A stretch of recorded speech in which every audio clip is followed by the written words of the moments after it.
ছোট্ট বন্ধুরা, খাতা কলম নিয়ে রেডি হও।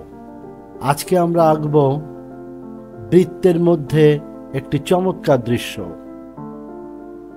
দেখো কি সুন্দর করে ছবিটা অঙ্কন করা হচ্ছে। তোমরা মনোযোগ সহকারে দেখো এবং নিজের খাতায় আঁকার চেষ্টা করো।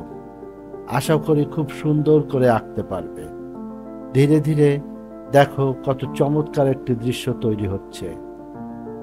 তোমরা যদি আঁকতে পারো তাহলে সেখানেই আমার সার্থকতা। এবার আঁকবো আমরা বেলুন।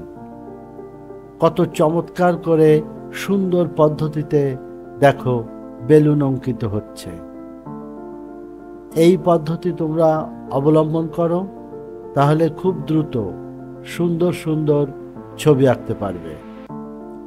দেখো কত চমৎকার করে এবং সহজ পদ্ধতিতে একটা, দুটো, তিনটে, চারটে করে 5টা বেলুন অঙ্কন করেছে।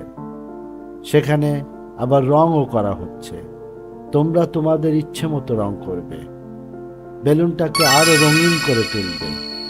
দেখো কত সুন্দরভাবে রঙিন বেলুন তৈরি হয়ে গেল। তোমরাও চেষ্টা করো।